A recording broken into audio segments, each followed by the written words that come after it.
What is up, ladies and gentlemen? Welcome back to another episode of the Always Compete Seahawks podcast. I am Mike here today to break down the Seahawks' upcoming game against the Pittsburgh Steelers on Sunday Night Football tonight. We're gonna do a little preview, guys. Get you guys, prepped for the game. Maybe talk about some things that we should see. Obviously, Geno Smith and Big Ben Roethlisberger on Sunday Night Football. I mean, if that doesn't scream primetime football, I don't know who does. So obviously, Geno Smith's getting ready to start his first game for the Seahawks. We're going to kind of break that down for you guys. But before we get into it, just want to make sure to let you guys know to subscribe if you've been enjoying the videos. We're trying to post every single day, so your subscribe would really help. Like this video and comment down below what you think is going to happen for this game before I kind of get into what I'm going to say. All right. So just starting off with the injuries, the Seahawks obviously earlier this week placed Russell Wilson and Chris Carson on the injured reserve. And obviously, so they're not going to play for a minimum 3 weeks. And, Cedric Aboye is out as well. But in terms of kind of things that, we're pretty healthy, relatively speaking, compared to what we were, last week. Obviously, still no Rashad Penny, still no D. Eskridge, all that type of stuff. But, we'll make do with what we get. So, speaking on that offense for a second, the offensive keys in this game. I think the offensive keys in this game are fairly simple, right? Number one, you got to get Geno Smith in a rhythm, right? He's backup quarterback. You got to help him become comfortable. I want to see Shane Waldron scheme up some easy completions for him, get the run game going. That'll take a lot of the pressure off of him as well. I really just want to see Geno Smith get in a rhythm. If Geno Smith struggles, if he is not, if he isn't up to par, then I think the Seahawks offense especially is going to really, really struggle because I don't think we have the offensive line to, kind of pound the football away. Obviously, we don't have our starting running back. We don't have our first two starting running backs. So that's, going to be kind of difficult. And then, on the side of the receivers, obviously our receivers are very good. So we want to get those guys. We want to get the ball.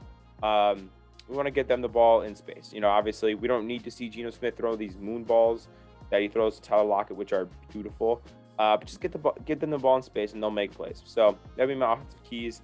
Try to establish the run, help get Geno into rhythm. I think we're really going to see Shane Waldron, what he's going to be able to do, how he's going to be able to help Geno Smith. So let's see that. For some defensive keys. Oh, and another thing, lastly, for offense, please block TJ Watt. I would not like to see what we saw in the preseason with Geno Smith get concussed, because then we'd have to whip out, Jake Luton. I'm really not trying to do that. So, no offense to my Jake Luton stands, because apparently I offended the Blake Bortles stands with the last video, but no offense to that. I would really like to see Geno Smith protected well. I would not like to see him super banged up. Sam has been texting me this week. Unfortunately, was not able to make it this episode. He said, he totally agrees with me. The key on offense is going to be established the running game. Alex Collins, DJ Dallas, like those guys got to get on a roll. Travis Homer a little bit too. Those guys got to get on a roll. And talking about defense for a second. So the Steelers are not a very good offense. I think everybody can agree that their defense is much better than their offense. So I think we're going to have to take away their big time players, right? Deontay Johnson has been having a great year. Chase Claypool is a good wide receiver. And their rookie running back, Najee Harris from Alabama, is a very good running back. I think they really want to get him going. I believe last week was his first 100-yard game. So obviously we have to shut down those guys. I don't think if it comes down to it, Big Ben is going to beat us. I hope not. I mean, if Big Ben is out here single-handedly beating us, then just honestly delete the whole franchise. Like, delete the franchise. But on a serious note, I think we need to stop Najee Harris. We need to prioritize stopping Deontay Johnson and Chase Claypool. And I think what we need to do, honestly, is we need to just know our shit. I mean, there's so many plays this year so far where guys just look out of position. There's dudes running wide open. In the Rams game last week, there was dudes just running wide open, guys not knowing where they were going, who they were covering. We saw it in the Niners game the week before. Like, it's just been a mess. And it's like, we just need to figure it out. Figure out who you're covering. So no mistakes is what I would say. Also, the pass rush is going to be big. Like I said, Big Ben's not a very mobile guy. So if we can get him, in the pocket uncomfortable, if we can, get some sacks on him or hurry up his throws, their offensive line isn't very good. So if we can create some pressure, I think that would be awesome.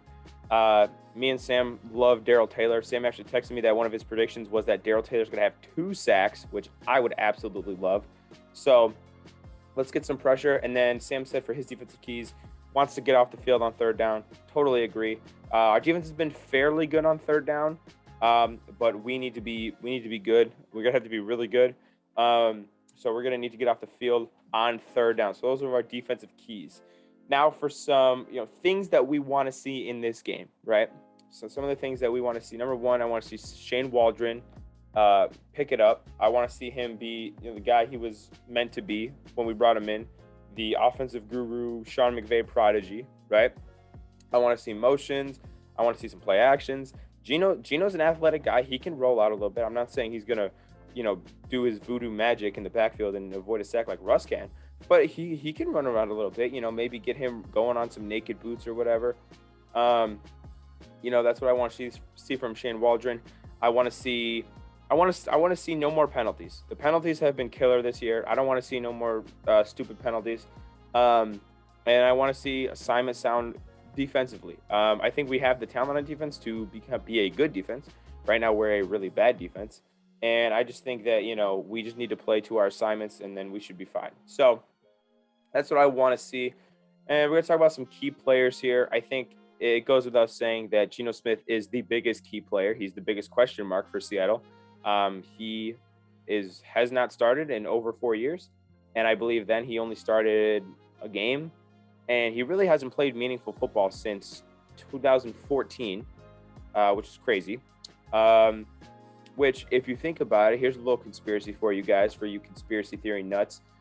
The only 2 seasons that Geno Smith started in the NFL, like more than a game or 2, were 2013 and 2014. Both of those seasons, Seattle went to the Super Bowl. I'm just a messenger here.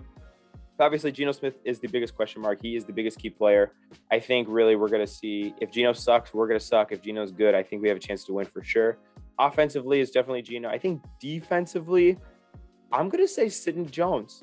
I think the Steelers are going to want to throw the football, especially with Deontay Johnson. And I want to see Sidney Jones pick it up. We just cut Trey Flowers. Trey Brown's coming back. I want to see Sidney Jones cement himself as the corner, the guy, undisputed. We don't have to take him off the field. He's the guy. So I really want to see that out of Sidney Jones. And then lastly, we got some predictions, right? We got some predictions. So just pulling up the line right now, Pittsburgh Steelers are currently favored. I don't know what bookies you guys book with, but in DraftKings, they're currently favored by 5.